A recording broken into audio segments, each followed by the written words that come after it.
Okay, so we're going to be talking about gases. We've already talked about it a little bit last week. We kind of went over the ideal gas law. That's what we're going to be building up to. You guys are already aware of it, so it should go pretty fast. But we're going to kind of give you guys a little more detail, a little more information. Okay, so gases, they can be compressed, they can be expanded, they have low density, they can be mixed in fixed volumes. And then basically when they exert pressure or exert, pressure and force, they're going to be exerting uniformly all over the walls, right? So, and that kind of makes sense. If you guys seen like bottles explode and stuff like that, you know, as a result of gases, and rocket launches in some of your cases, right? Balloons, yeah. Okay, so this is just basically showing it. Low density, so air is going to have low density, or not air, gases are going to have low density, where liquid is going to be a little more dense, and then a solid is typically more denser, right? So we can mix gases. So we have the ability of having multiple gases, kind of like the air is basically a mixture of several different gases.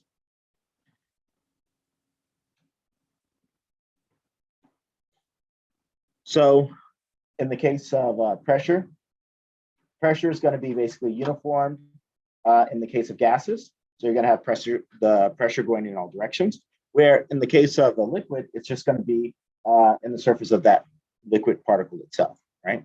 So it's not going to be putting more pressure on any part of the vessel compared to where the liquid is just at, okay? Does that make sense?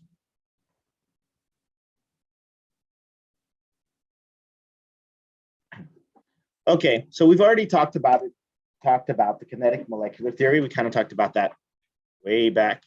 And that basically just tells us that molecules are going to be constantly moving. These particles are going to try to occupy that empty space. Okay, so let me give you an example. So in the case of like a liquid or something like that, the space that's going to be occupied is just going to be that part of the vessel that the liquid goes up to. Where gas is going to try to occupy the entire thing. Now, the other thing about gases are going to be mostly empty because they're going to be, again, occupying all of the space. So they're going to be constantly moving around. And the space there is going to be primarily empty, but it's going to be molecules that are constantly moving within that space. Does that make sense? Like where in the case of a liquid, that bottom of the vessel is going to be totally occupied, okay? So like here, we're seeing it totally occupied, where here we'll see a single molecule at a given point at a, within that given space, okay? So does that make sense? Okay, so we also know that gases are going to be, again, moving, right? So they're going to be constantly moving. So that's that kinetic part of it. And we know that if we increase temperature or anything like that, we can cause the increase of gas. So let's say, for instance, on hot days, somebody toots in the corner. So is it going to take us longer time for that gas to be smelt in this corner? If somebody, you guys know what I mean by toot, fart, okay? If somebody farts in one side of the room, on a hot day, is it going to take it longer to get to the other side of the room, or is it going to take it shorter? Or is it going to be shorter time-wise? Shorter. Shorter. So, for instance, Coalinga is very close to the slaughterhouses or to Harris Ranch, right? And so in hot days, you can really smell the stench of Harris Ranch on the campus. And that's partially because of that heat. We know that those molecules are going to be moving a whole lot faster in that context, right?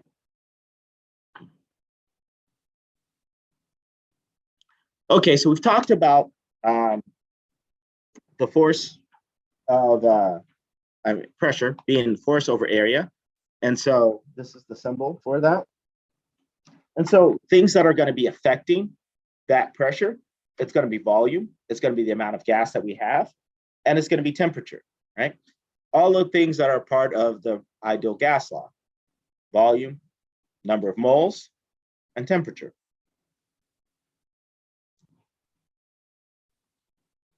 We've talked about the elephant and the ice skater, right? Yes. So let me actually.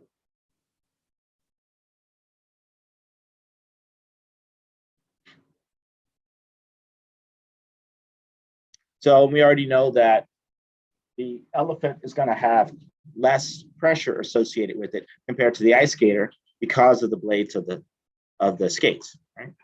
So I'll show you this mathematically, right? So if the elephant weighs, what does an elephant weigh? About 100 tons or something like that, or I don't know at the top of my head. I know that's a little bit much. What was that? 2 tons. 2 tons, and we know that a ton is how many pounds? Roughly 2,000. Okay, so let's say we have an elephant that weighs, let's be conservative, 15,000 pounds. Okay.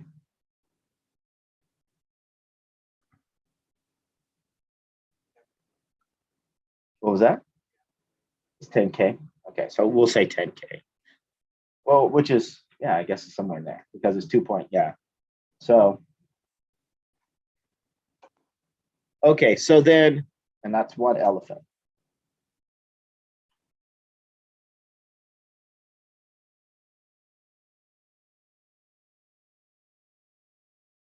Yeah, I don't go around weighing elephants too often, if you can't tell. Okay. So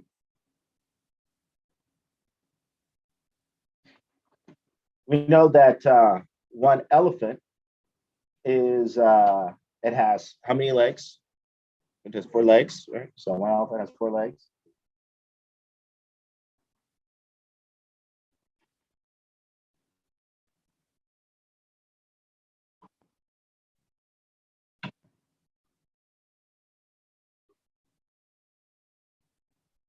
Okay, Israel, give me the size of the average size of a elephant's foot. Yep, or yep.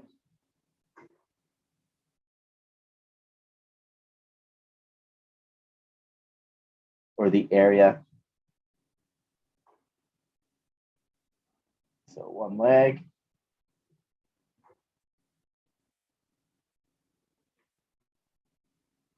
(15 to 19 inches). Okay.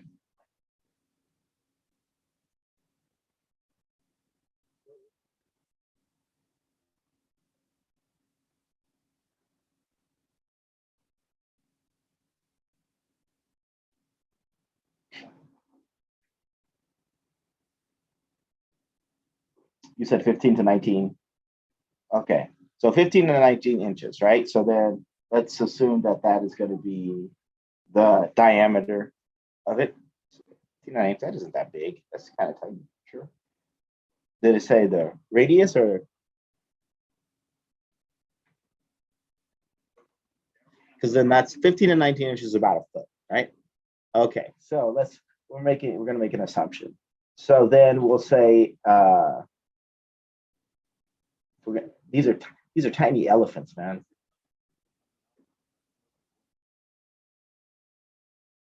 Their circumference is more than 4 feet. So then, okay. So then if the circumference is, that's 2 pi r, right? You guys remember that circumference? So if the circumference is 2 pi r, then we're going to assume that you said 4 feet.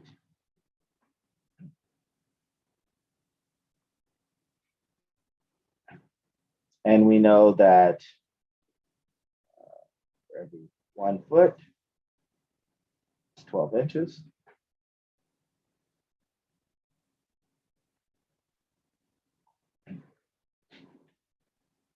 Okay, so then if we take the area of that's going to be what? So if we solve for r,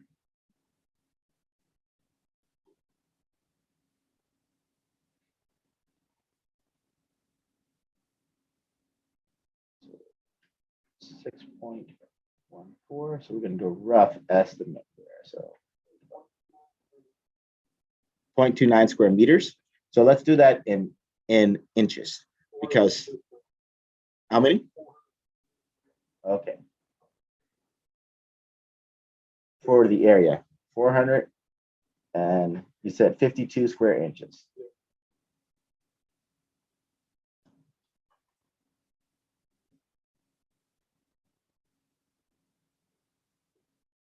Okay, so then this is going to give us our units of pounds per square inch, right? Which is PSIs. Okay, so can somebody do that math for me?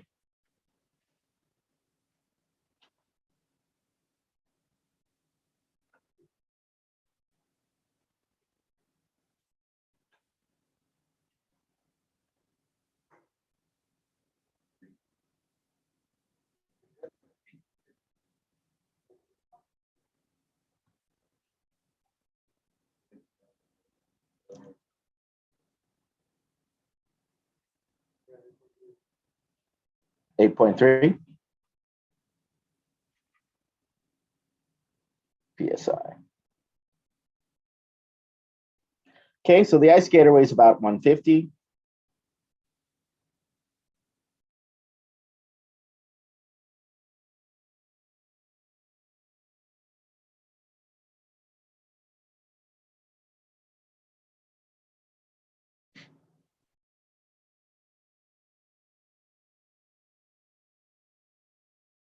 So the skater has 2 legs.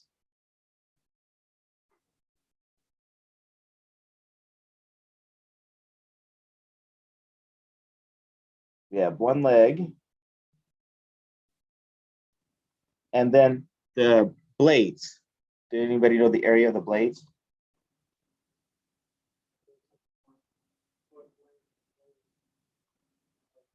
How thick it is, and I think it's, what was that? 1/12 of an inch wide. Ooh, that's pretty thin. Okay, so if we did 1/12, what is 1/12 in terms of a fraction? 1/12 of an inch. What was that? 1/12 of an inch. So then basically it'll be, so if we say roughly, if it's 1/12 of an inch, say if it's 12 inches, that's a foot, right?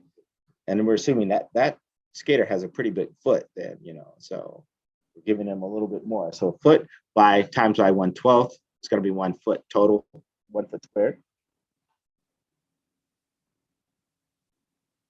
Okay, so then we have 150 divided by 2. 75 PSI.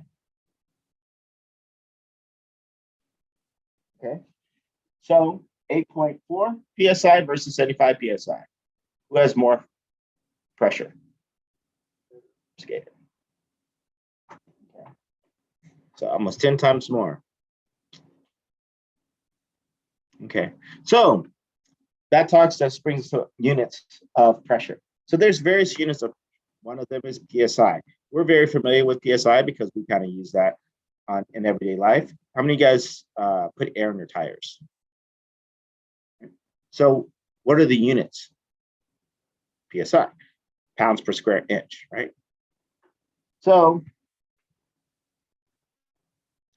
ways that we measure pressure is we use what is called a barometer. This here is an example of barometer. This basically will measure atmospheric pressure. So we're comparing atmospheric pressure compared to the pressure that's in this cylinder itself. And so if the atmospheric pressure is greater than the pressure that's in the cylinder, it goes up. And so since this is a vacuum, it should basically be pretty well, right? So 1 standard atmosphere is going to be equal to 760 millimeters of mercury. So often, a long time ago, we used to use barometers that were filled with mercury. And they use mercury because mercury is kind of a very viscous type of metal that could be used. And so it takes a little bit more effort to kind of push it up. And so 1 atmosphere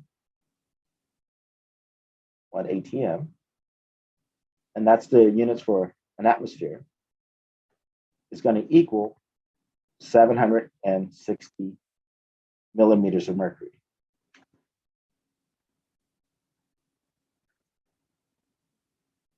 Okay.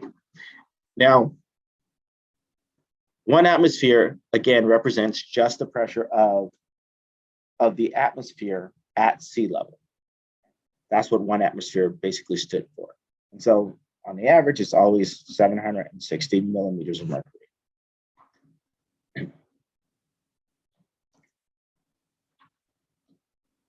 Okay, so properties of gases, it's going to be pressure, it's going to be volume, it's going to be the amount, and it's going to be temperature. So we know that pressure is going to be force per area. Volume is just that 3-dimensional space that's being occupied. The amount is going to be the number of moles or number of gas molecules. And then temperature is just going to be temperature, the average kinetic energy of that gas. So when we look at the relationship between pressure and those units, so we know that pressure is always going to be inversely proportional to volume. Okay. Pressure is going to be directly proportional to the amount, and pressure is going to be directly proportional to the temperature. So if you guys remember, we put PV equals nRT.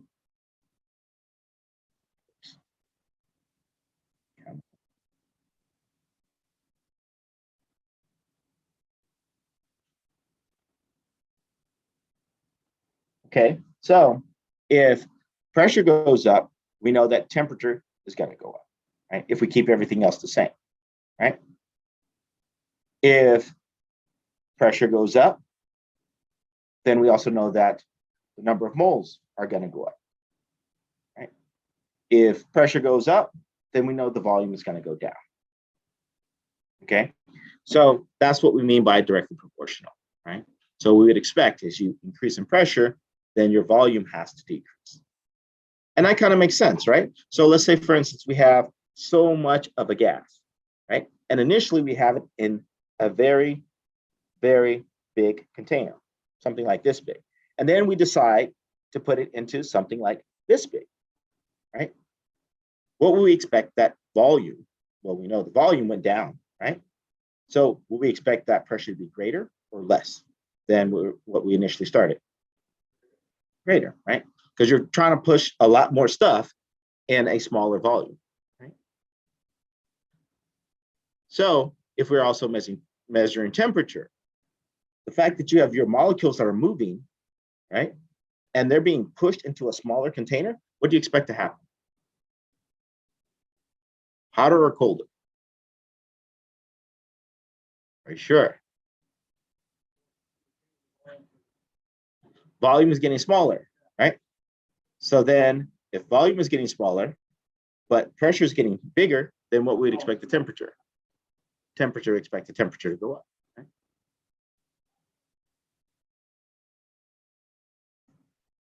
Okay, so we talked about the atmosphere. The atmosphere is the pressure that we commonly use, right? It's real simple. 1 atmosphere is going to be equal to 760 millimeters of mercury.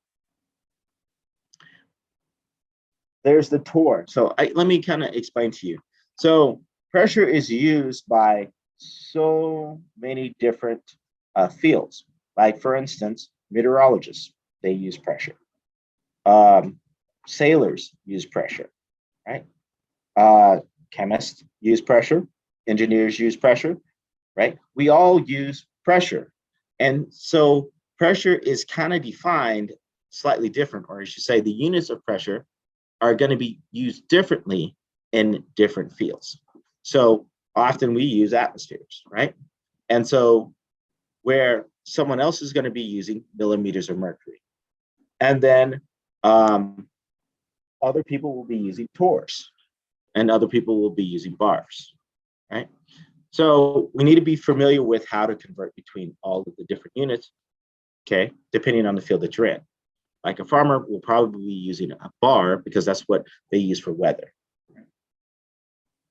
Okay, so 1 atmosphere is going to be equal to 760 millimeters of mercury, which is also going to be equal to 760 torrs. So then how many torrs are in 1 millimeter of mercury? 1, right? Okay, 1 atmosphere is going to be equal to 101,325 pascals. Or we could say 1 atmosphere is equal to 101.325 kilopascals.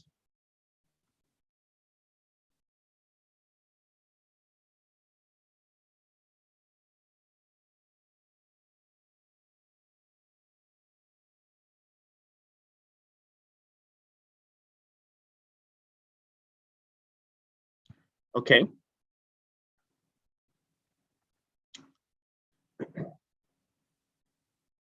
One bar is going to be equal to 100 kilopascals, or 100,000 pascals. 1 ATM is going to be equal to 29.92 inches of mercury, right? That's different than millimeters of mercury. Now, I'll tell you, one of the mistakes that I made as a student, when it said IN, I thought it meant in mercury, HD, right? NHD. I didn't think that it actually meant inches of mercury. So don't make that mistake with me. Okay, and then 1 ATM is going to equal to 14.7 PSI. Now, if you guys look at your handout with your polyatomic ion table and all that stuff, I believe I gave you a table that has a lot of the conversions on them. So in most cases, when you're given these in science and they want you to do conversions, they'll give you the conversion in the exam. You're not expected to memorize it.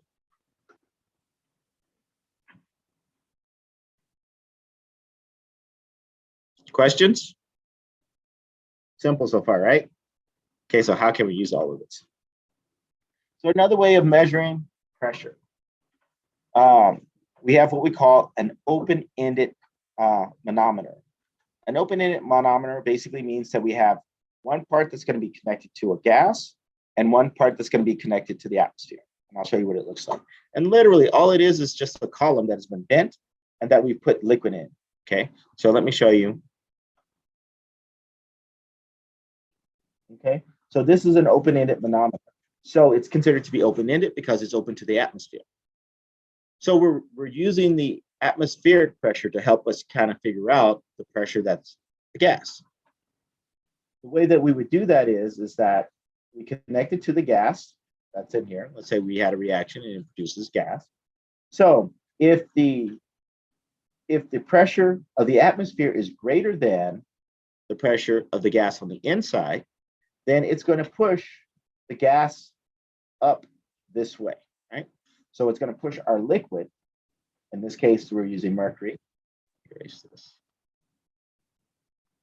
We're going to be pushing our liquid so that it's on this side of the thing, such as we see in the second part B, right? So that basically means that the pressure on the outside is greater than the pressure on the inside of the tube, okay? So the liquid is being pushed in this direction. And so you would just measure the distance where that liquid level ends. So this guy would be your pressure for your gas is going to be equal to atmospheric pressure, PA, minus the pressure associated with that change, okay? So then that would be PHG. Okay, so let's assume that the atmospheric pressure is 1 ATM. And let's say the difference here is going to be changing, say 720 millimeters of mercury.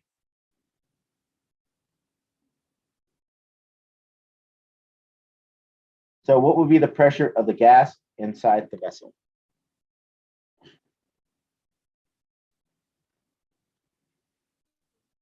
In millimeters of mercury.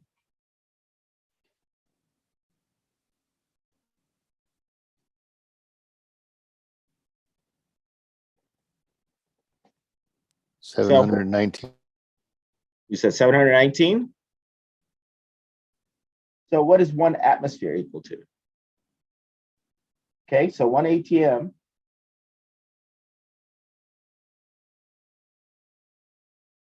equals 760 millimeters of mercury.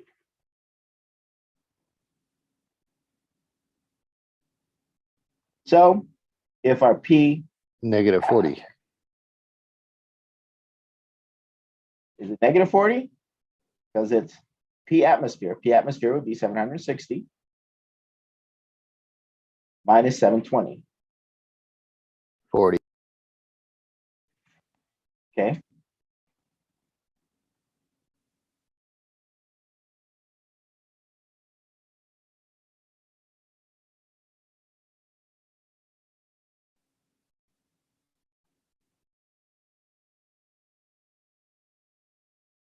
Okay. Do you see how that works? Okay. Now, if the pressure of the gas is greater than the atmosphere, it's going to push the mercury or the fluid on the inside towards this way. Okay. So then in that case, all we're going to do is our P gas is going to equal just the sum PHG plus P atmosphere. Okay, so let's assume that the change here is also, we'll say 710, okay, millimeters of mercury.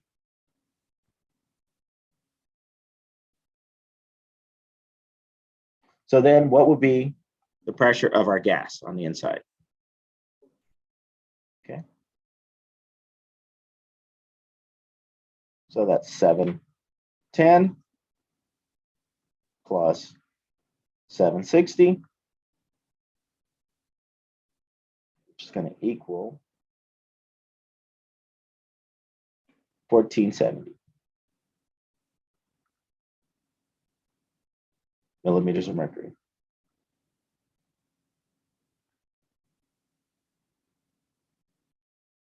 Okay, simple, not too hard. Okay. Okay, so let's start off with some conversions. Pressure inside a steam boiler is 1,427 psi. Express this pressure in atmosphere.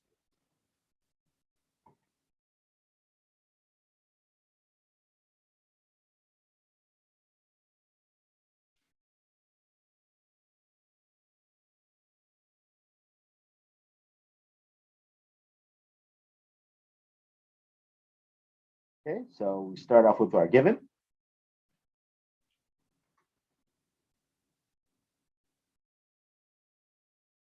So what is the conversion of psi to atmospheres? Okay, so 14.7 psi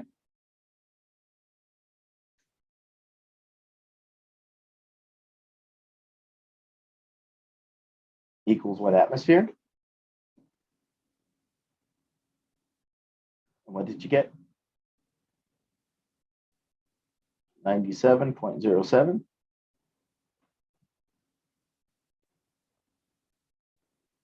Okay, but this is a conversion, right? So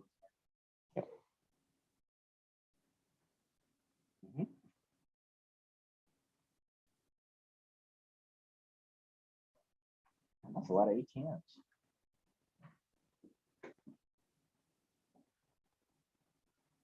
Okay. Questions? No questions?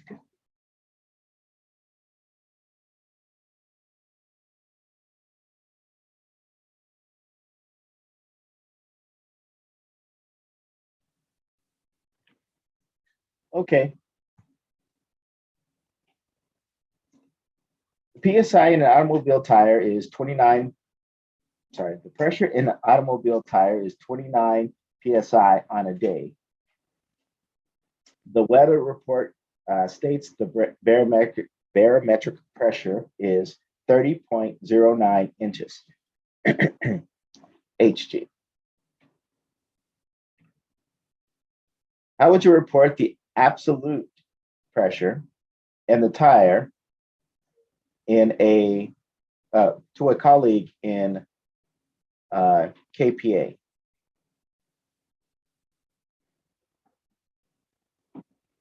Absolute pressure.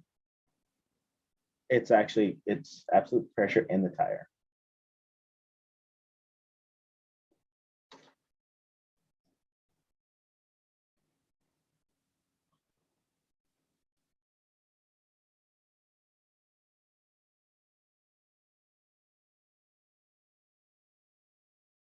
So remember that the gauge itself is kind of acting kind of like that barometer, right? Because the gauge, it gets pushed out, right? I mean, or manometer, the open-ended manometer. So it's going to act like that.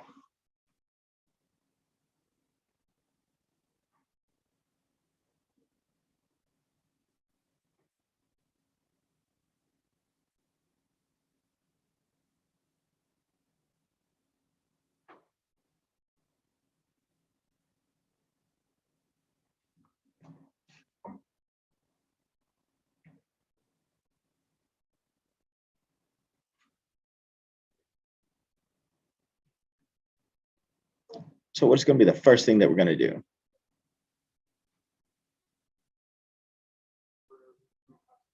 So we need to convert everything to kilopascals. So we know we have 29 PSI for the tire. We know that how many PSIs are in ATM?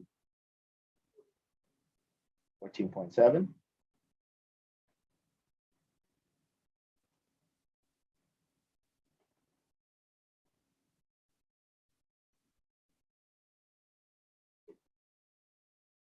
And we know that one ATM equals how many kilopascals?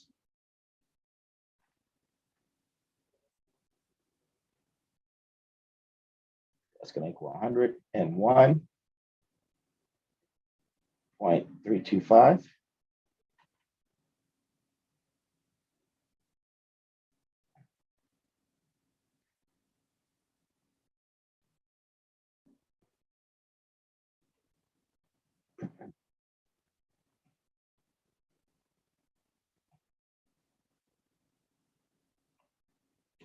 So what did you guys get?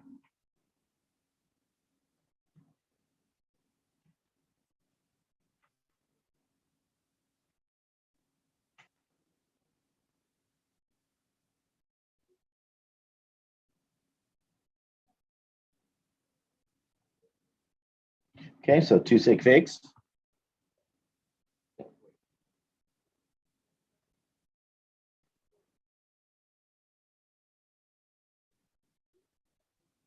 So 200. Yep.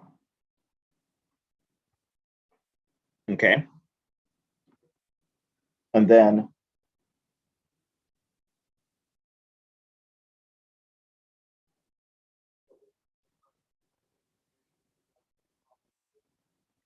no, long as you remember that it's 2 sig figs, right? Yeah. So one way you could do that is you could put a bar over the O, the first zero. So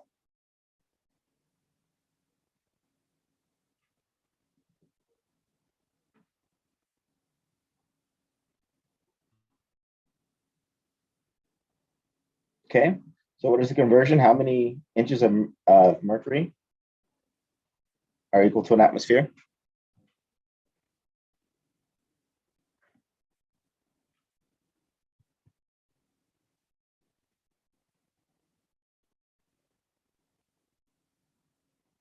29.92.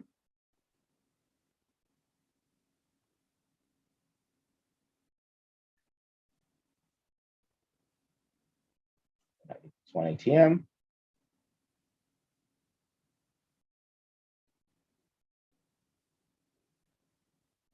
One ATM.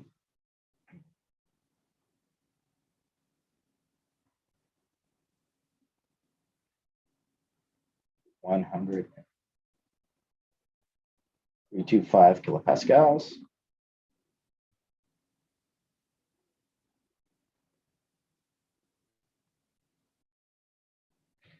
And that's going to equal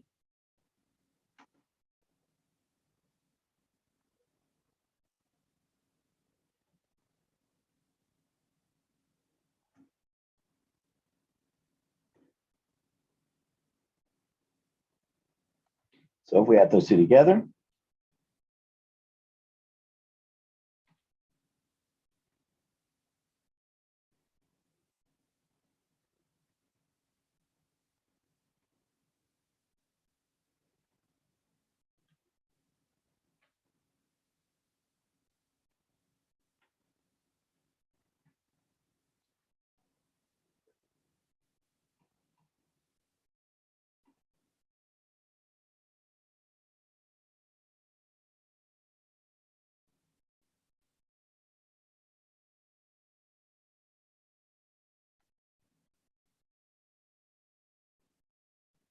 okay.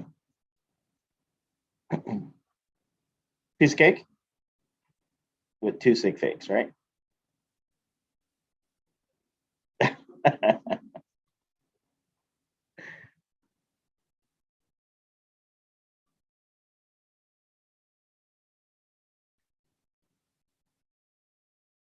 see.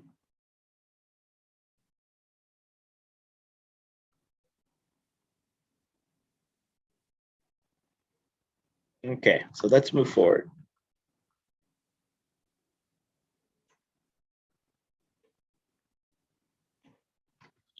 Okay, so we've talked about the relationship between temperature and pressure. So the relationship between temperature and volume is going to be kind of similar to what we see with pressure, right? So if pressure is going to be going up, then we would expect temperature. I'm sorry, if pressure is going to be going up, we expect temperature to go up. Now, if we kept pressure the same, right, we would expect volume to go up. Okay, so when pressure is consistent, pressure and the number of moles are consistent, we expect volume and temperature to be directly proportional. They're going to go up with each other. Okay, and that's what this is just basically showing. So this here is just showing our temperature versus our volume. So the volume increases as temperature increases. Right? Long as quote pressure is the same and number of moles are the same. Kept constant.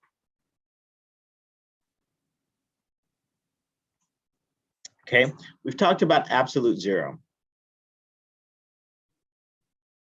Okay, so you guys already know what absolute zero is. So absolute zero is when things stop moving completely, right? And that happens at 0 Kelvin, which is negative 273.15 degrees Celsius or negative 559.67 degrees Fahrenheit or 0 Rankine.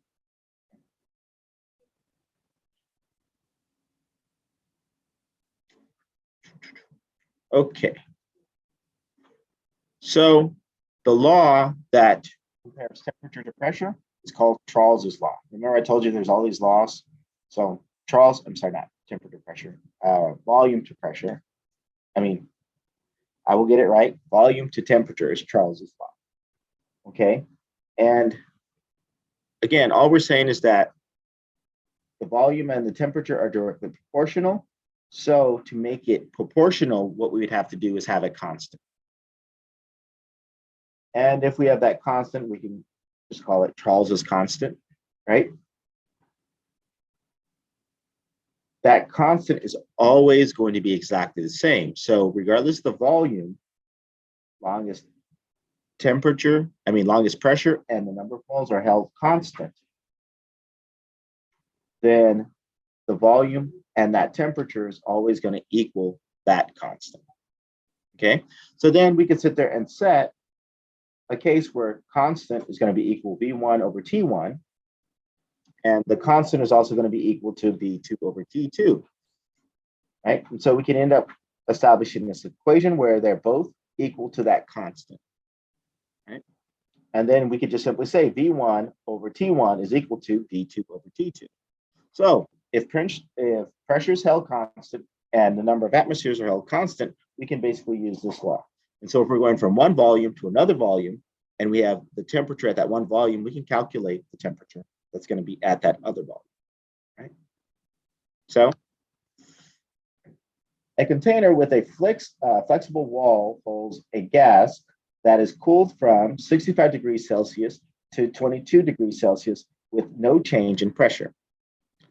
If the container volume was 4.5 liters initially, what is its volume after being cooled? Okay, so V1 over T1 equals V2 over T2. So then, see what we have. We have our T1, which is 65 degrees Celsius.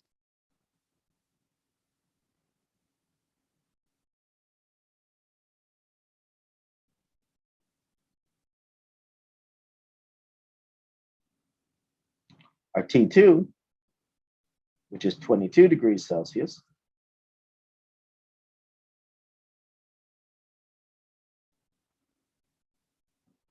And our V1 equals 4.5 liters. Calculate V2.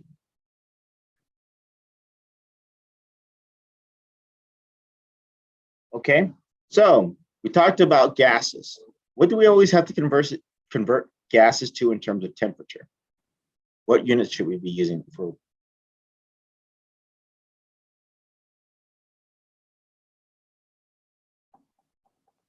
What units? Should we use Fahrenheit? Should we use Kelvin? Should we use Rankins? Should we use Celsius?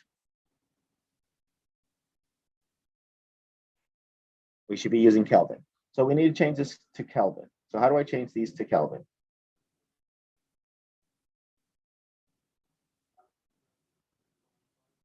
$273.15.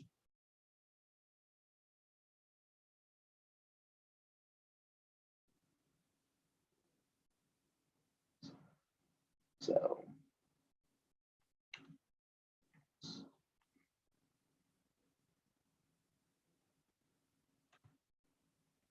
and I'm struggling today.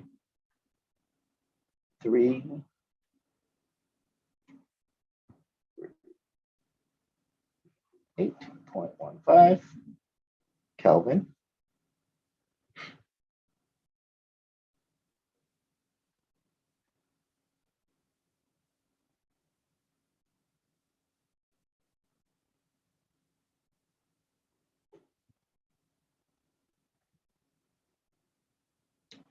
$295.15. So then we just need to rearrange our equation here algebraically so that we're solving for V2. So we get V2 is going to equal V1 T1 and then T2 on top. Plug everything in. Our V1 is 4.5 liters.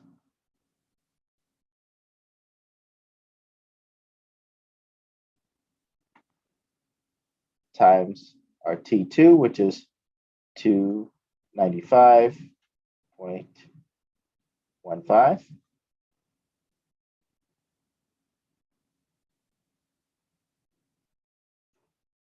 Kelvin divided by 338.15 Kelvin. So Kelvins are going to cancel out. And what do we end up with? To 3.68. And how many sig figs should we have? We should have 2. So then 3.7.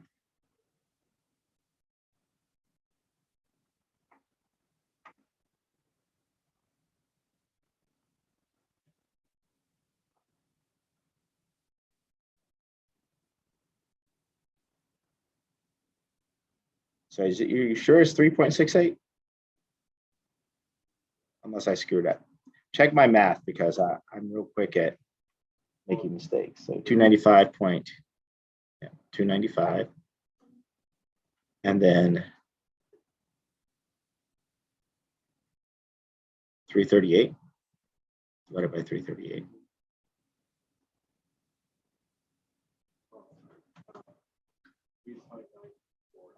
Okay. So 3.94, then it's 3.9.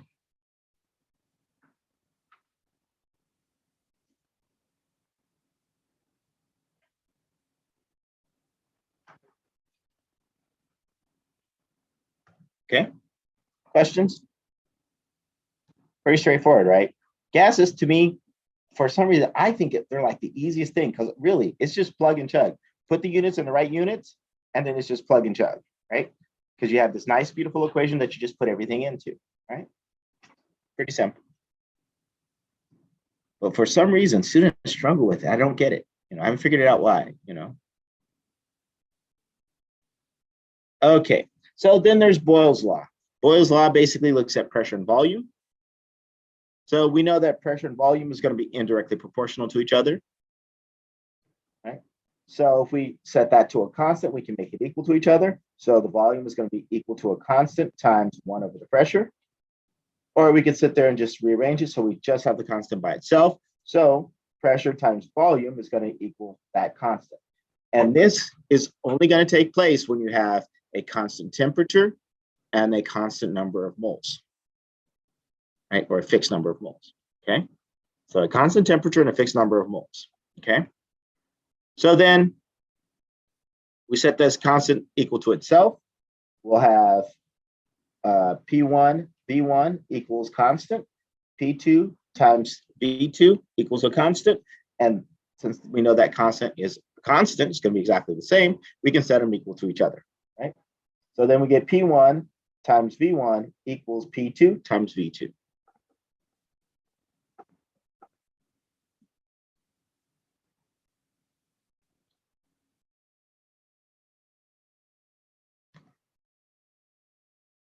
Okay, so here's the problem.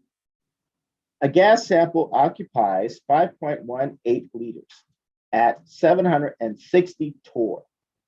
Find the volume of the gas if the pressure is changed to 827 torr.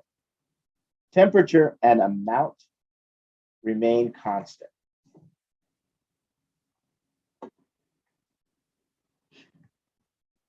Okay.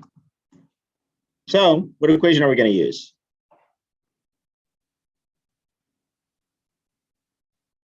How about P1 times V1 equals P2 times V2.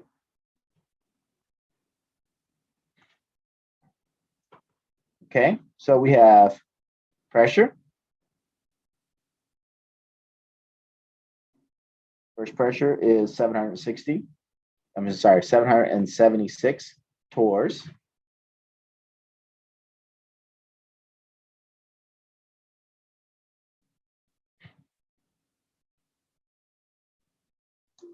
volume,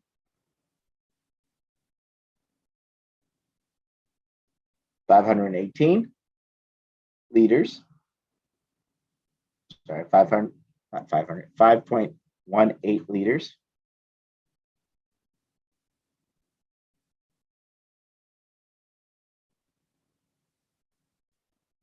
Pressure 2, 827 torrs.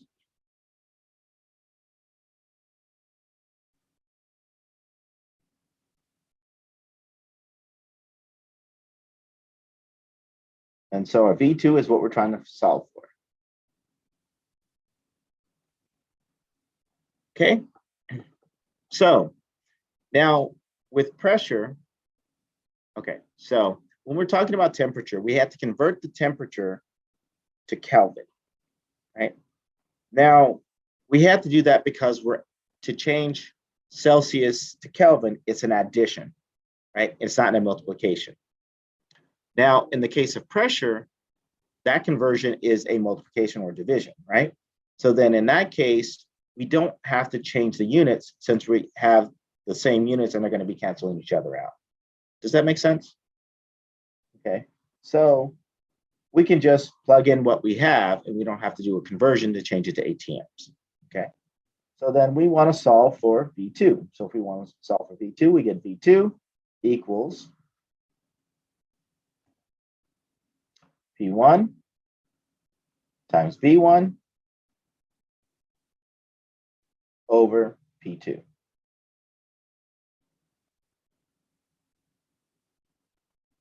So we get 776 torrs.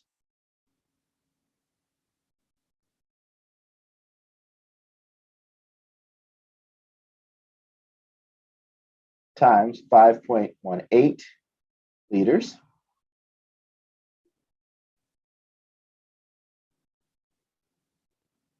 Divided by 827 torr.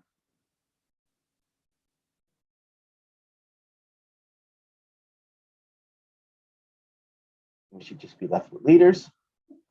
How many sig figs should we have? 3.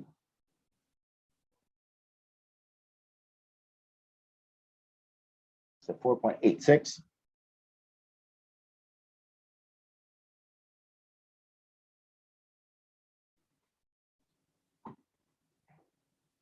You guys agree with him?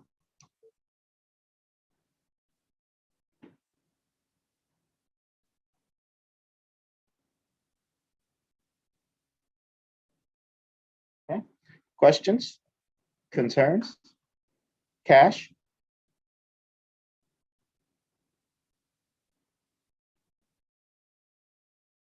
Okay. So then we have what we call the combination law. Combination law basically takes into account all of our different proportionalities. And so at the end of the day, we're going to get P V over T equals that constant. So then we could break that down to P1. There we go. P1 times V1 over T1 equals P2 times V2 over T2.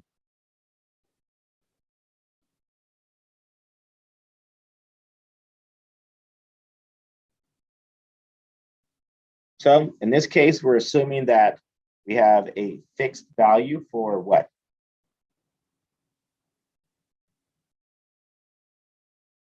What's going to be kept fixed or kept constant? Pressure, temperature, volume, or quantity?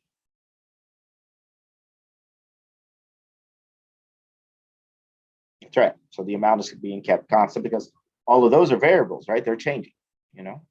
So let's read the problem. A cylinder in an automobile engine has a volume of 352 cubic centimeters. This engine takes in air at 21 degrees Celsius and 0.945 atmospheric pressure.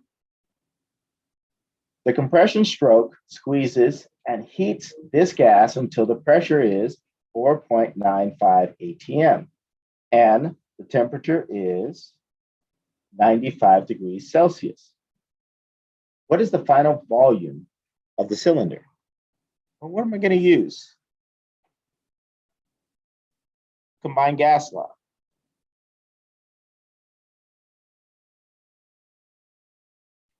P1, V1 over T1 equals P2, V2 over T2. So we're solving for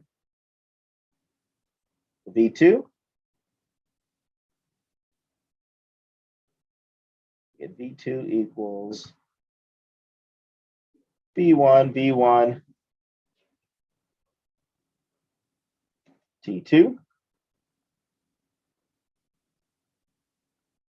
over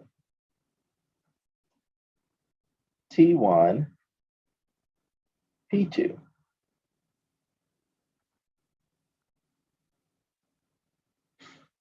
Okay, so our T1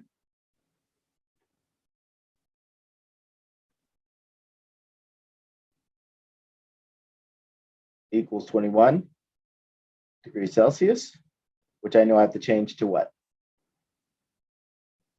Okay, so we're going to add 273.15.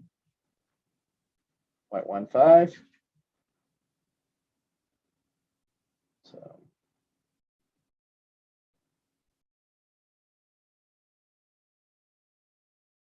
294.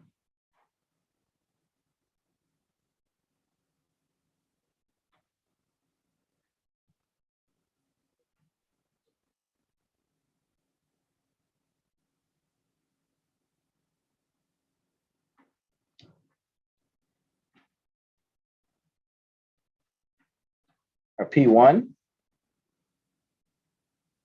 is going to be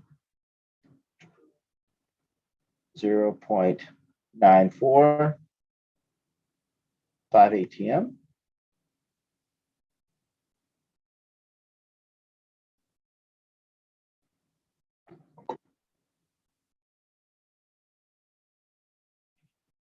Our P2 is going to be 4.95 ATM.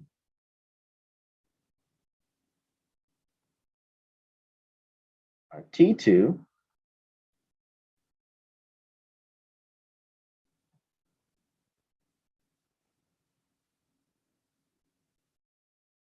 is going to be 95 Celsius. So we're going to add 273. Okay. Thank you.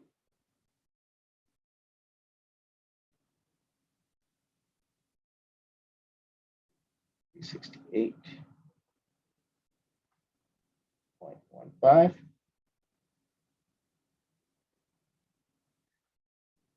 And then our volume, or V1, 352. Thank you.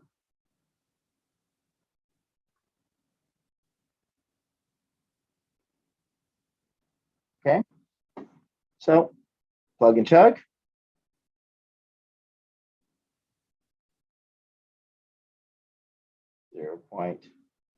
.945 ATM times our V1, 352.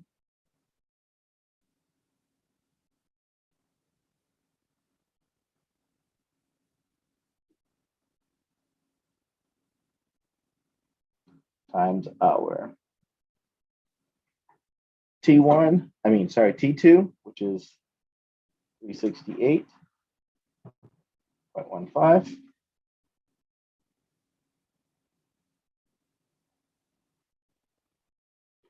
Divided by our T1, which is 294. 0.15. And our P2, which is 4.95 ATM.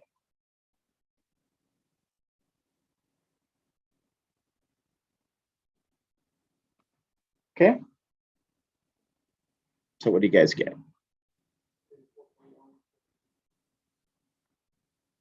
So 384.1, 84.1.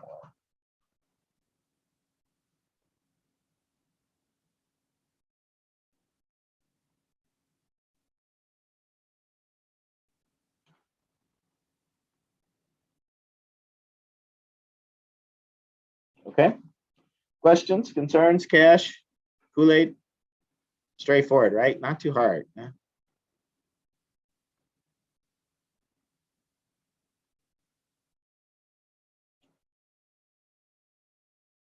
Okay, STP. STP stands for standard temperature and pressure. We kind of briefly touched on that. So STP, standard temperature, is going to be 0 degrees Celsius and 1 bar. Now, 1 bar and 1 atmosphere are very close to the same value. 1 bar, 1.00132.5 bars will equal 1 atmosphere.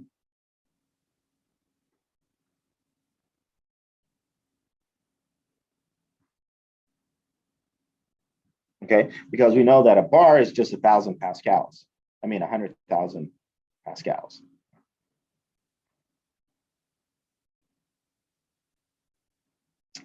Okay, so often we will use STP to kind of standardize equations. So we'll make that as our reference in a lot of tables that we use in chemistry.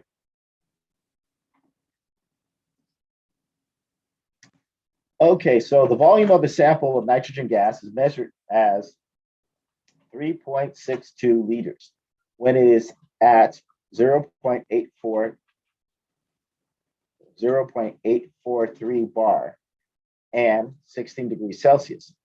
What is the STP volume of the nitrogen gas sample? So which equation are we going to use?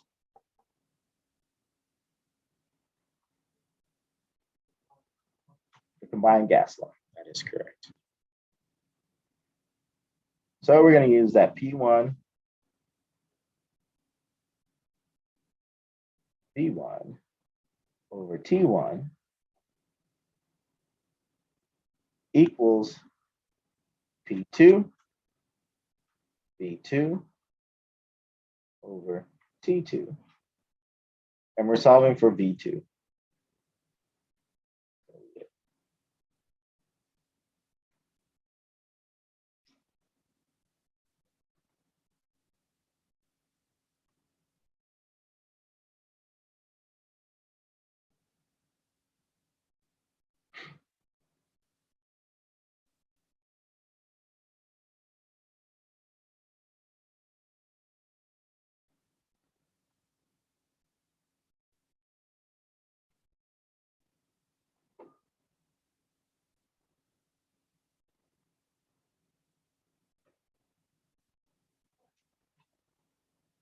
Okay, so we have 16 degrees Celsius, our T1.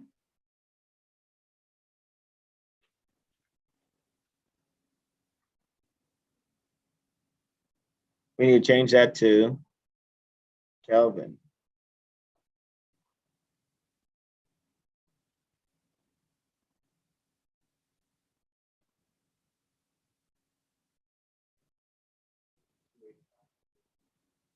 $89.15. Thank you.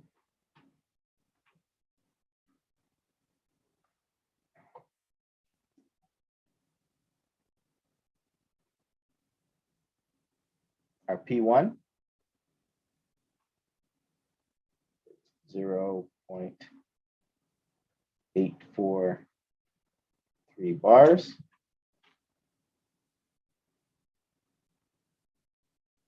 Our B1, 3.62 liters. Our T2,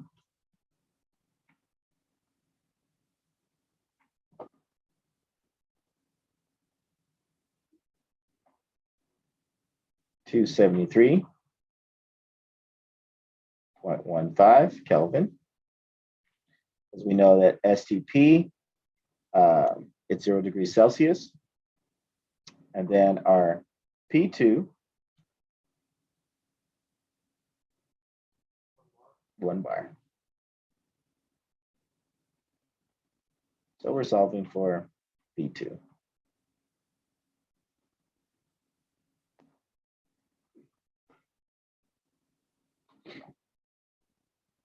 Plug it in. So 0.843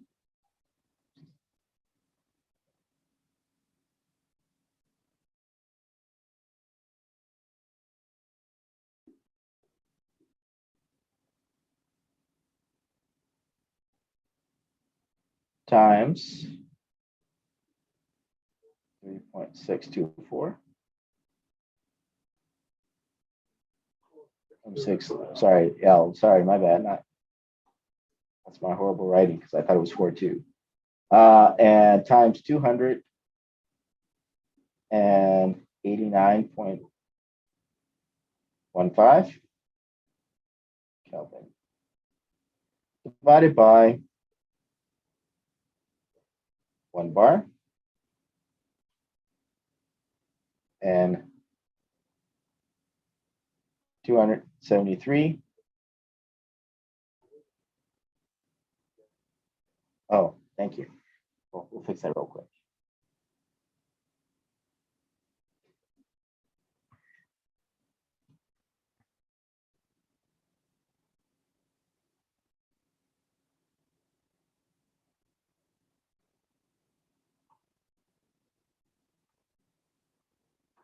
I was just checking on you guys, make sure you're paying attention.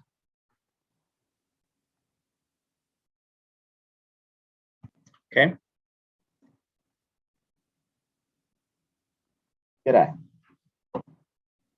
So our V2 is going to be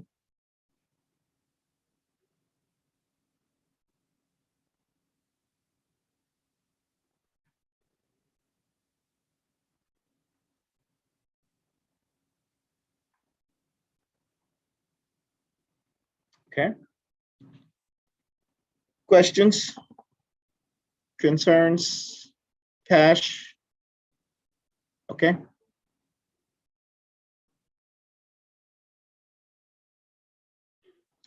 Okay.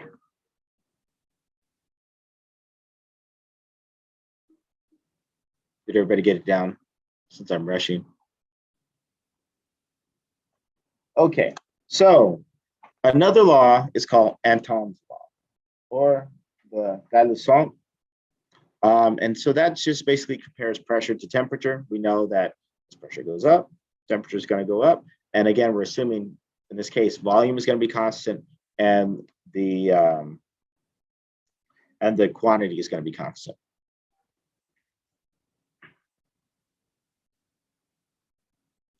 We also have Avogadro's law.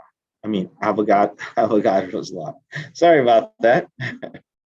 Which is looking at the volume and the, it's assuming that the volume and the temperatures are going to be constant. So then the pressure is going to be directly proportional to the quantity.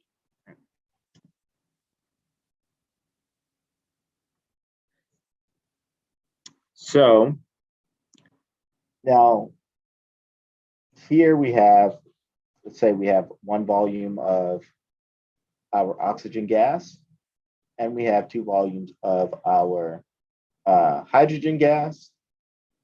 Now, normally if they didn't react, we would assume that we would have a total volume of 3, but we have a reaction that's going to be occurring. So as a result of that, we're going to end up with 2 volumes of hydrogen gas. So we could just basically use that chemical equation for that quantity, right? So it means exactly the same thing. 1 in a balanced chemical equation, this would have 1 in front of it, this guy would have 2 in front of it, and this guy would also have 2 in front of it, right? So we can use a balanced chemical equation to also represent for that volume. Okay, does that make sense? Okay, and that's the reason why it's called Avogadro's law, right? Because we change everything to moles for Avogadro, and then now we can use those moles to sit there and balance those equations for that quantity. Okay, so this is just basically showing you the same thing that we just talked about. So the ideal gas law, PV equals nRT. If we go through and we combine everything together, right, we end up with the ideal gas law. And that kind of just represents everything that we've done at this point. And from the ideal gas law, we can get each of the individual laws, right? Because it was built on all of the laws together. So if we take a look, in the case where we have fixed quantity and temperature, we get Boyles law. In the case where we have fixed quantity and pressure, we get Charles's law. In the case where we have fixed pressure and temperature, we get Avogadro's law, right? So basically we get all the laws as a direct result. Does that make sense? So if you know the ideal gas law, you can figure out all of the rest. So that's why I like to teach you guys the ideal gas law first before. Okay, so let's use the ideal gas law. Okay, so a 0.1000 mole sample of helium is placed in a piston and heated to 25.00 degrees Celsius, or 298.15 Kelvin. The volume is adjusted to 4.600 liters, and the resulting pressure is measured as 0.5319 atm. Use this data to determine the value of the universal gas law. So PV equals nRT, and we're just solving for R.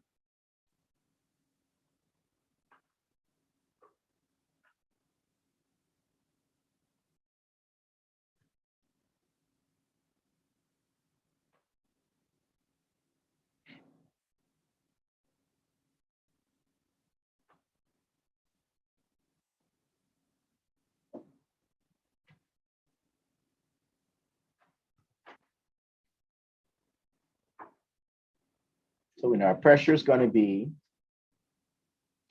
0.5319 atm.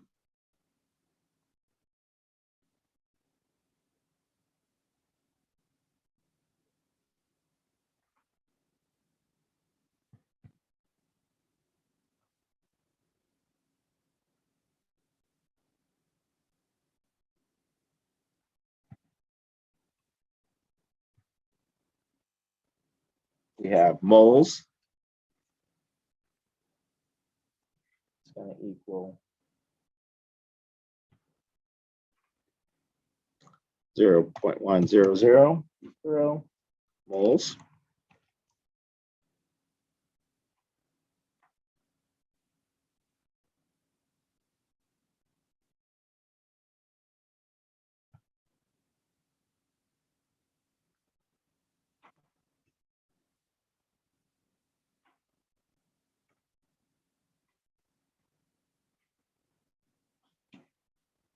Temperature is going to equal 298.15 Kelvin. And then volume is going to equal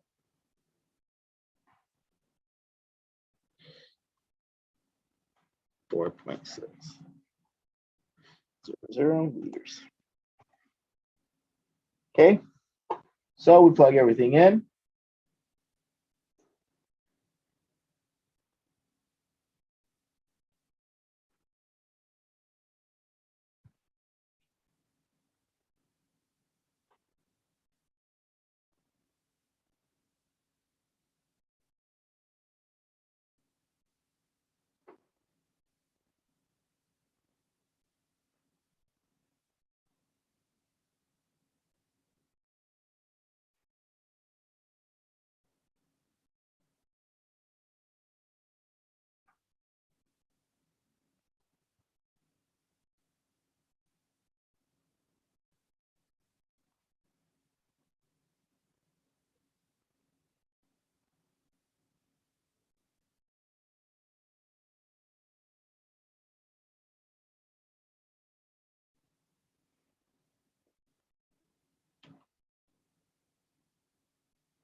0.08206.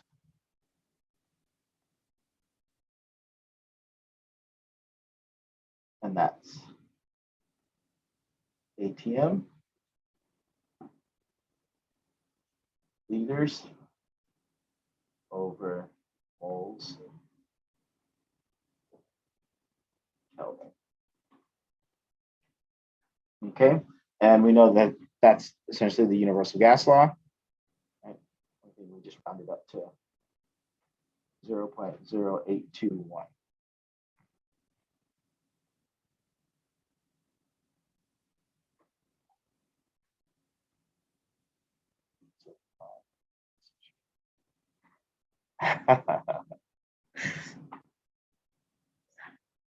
I'll have to think about that, Mitch.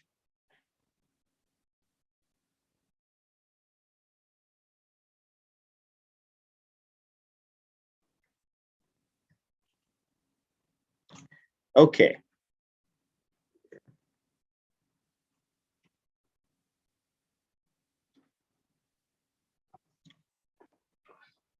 So now that we got the ideal gas law, we can sit there and play around with it, and we can use mass because we know mass gives us a lot of different things, and we know that the number of moles is just the mass divided by the molar mass, right?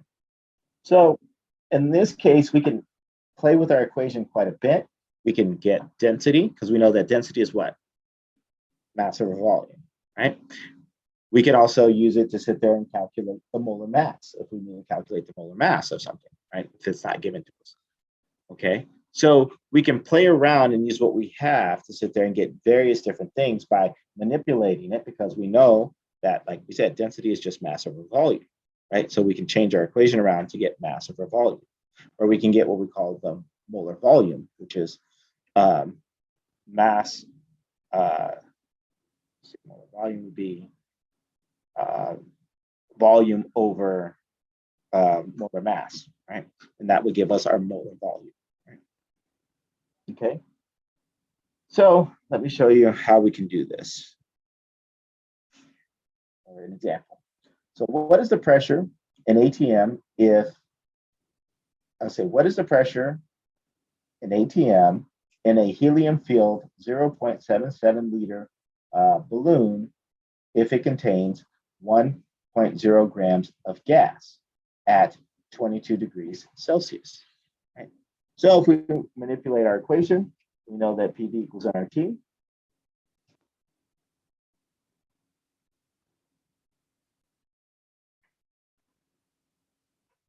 And we know that N is going to equal mass over molar mass. Okay. So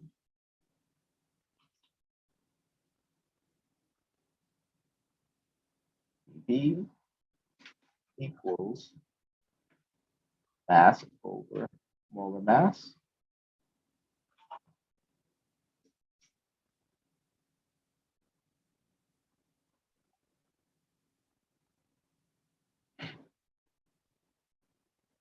And so we're solving for P. P is going to equal mass divided by molar mass.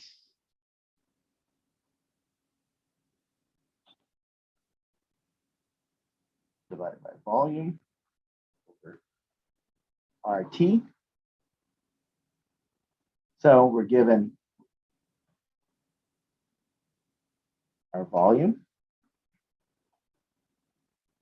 which is 0.77 liters. We're given our mass, which is 1.0 grams. We're given our temperature, which is 22 degrees Celsius, which we have to convert to what? Kelvin, 273.15.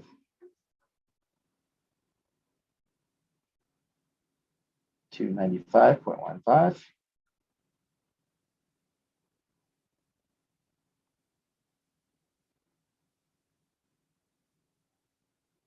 And what is the molar mass of helium?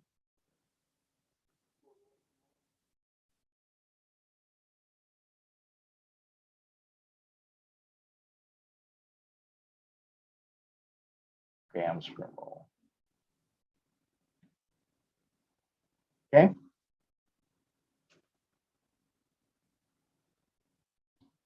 So we plug it in.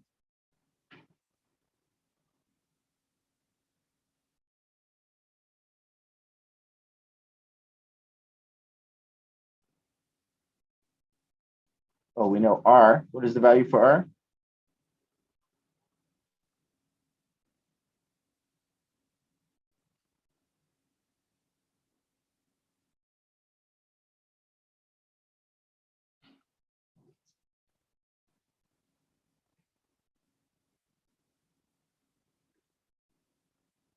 ATM, liters, moles, Kelvin.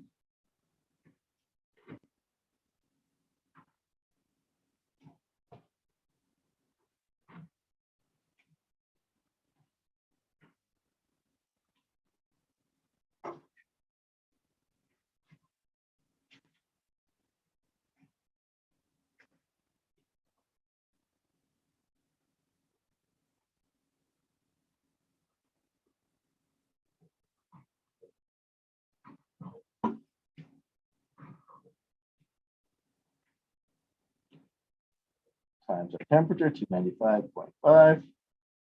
Sorry, 295.15 Kelvin. Divided by our molar mass, which is 4 grams per mole.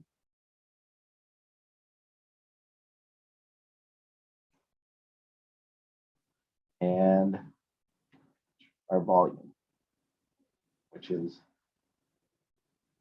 0.77 liters. Okay. Questions?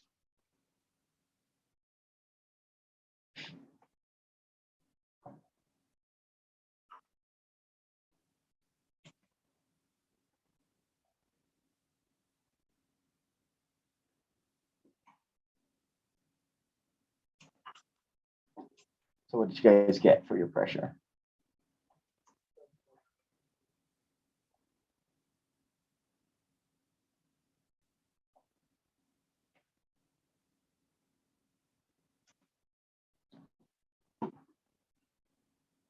Okay.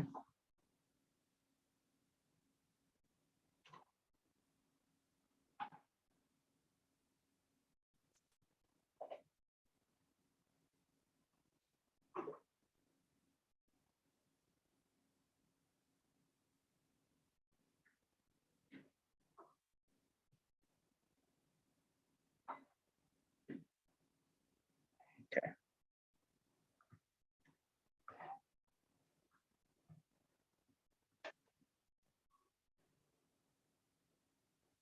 Okay, so like I said, we could actually use this to sit there and determine density since we know what the definition of density is.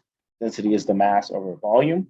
So if we rearrange our equation using mass over molar mass, we can use that to sit there and solve for density of the gas. So then we just get molar mass times the pressure divided by RT is going to equal mass over volume, right? Which is just the density. So if we use the density of helium, if we wanted to calculate what is the density of helium at 22 degrees Celsius and 744 torr, what do we need to do? So if we start off with our equation, again, P equals nRT.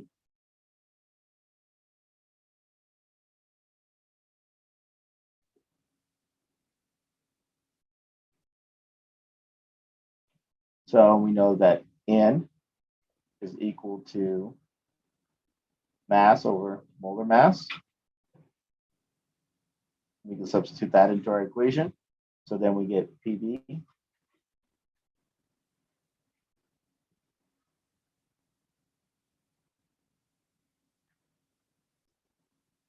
equals M RT over molar mass, MM.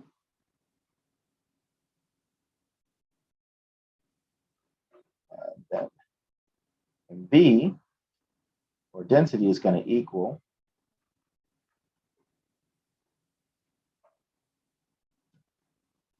P times molar mass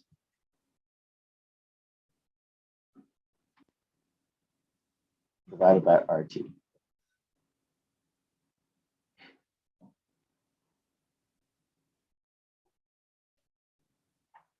So here we are going to have to convert our torrs into what units? We have to convert to ATMs.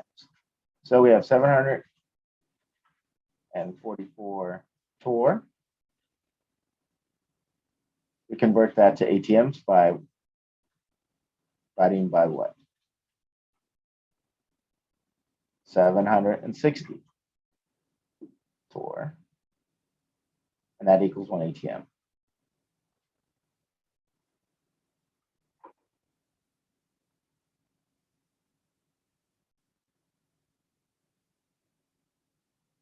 So then that pressure is going to be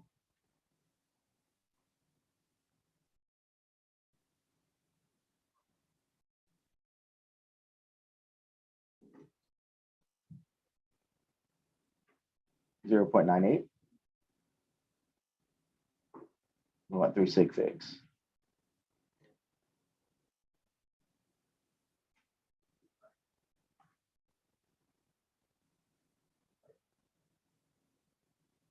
Okay. ATM.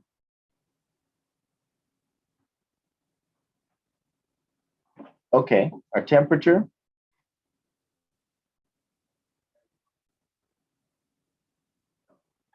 $95.15 Kelvin. Our volume. Oh, we don't know that yet, right? That's part of our density. The molar mass of helium. We had that last time, right? 4 grams per mole. And R,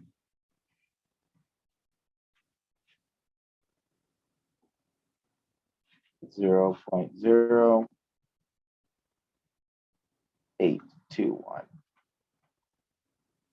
ATM,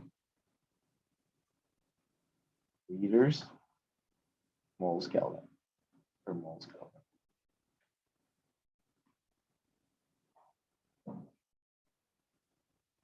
Okay. Plug it all in.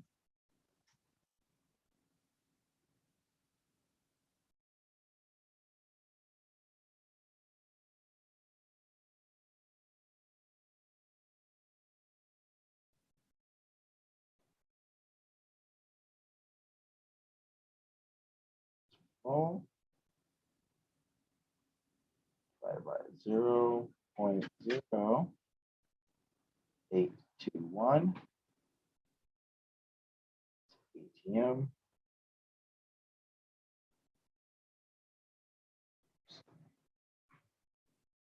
Liters, moles Kelvin.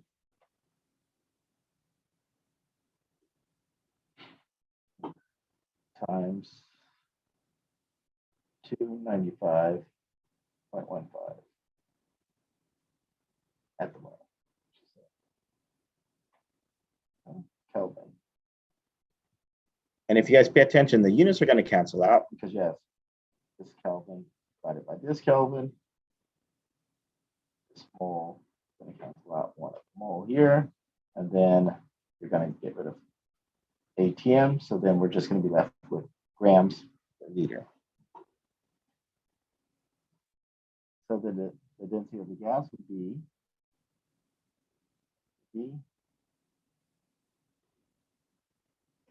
What did you guys get?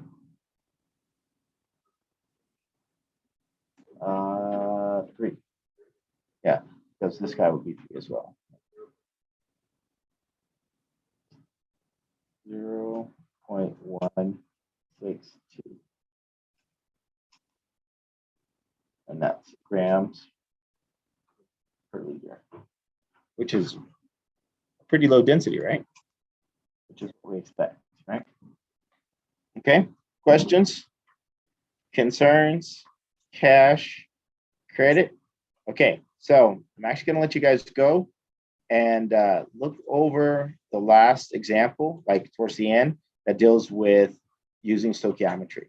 We talked about it last week in class, in lab, sorry, in something. In lab, we talked about using stoichiometry. So look over those notes and then also look over the notes in the chapter for that. And it's the last couple of slides, shows you 2 different ways of doing it. Okay. Okay. And I will see you guys on Thursday.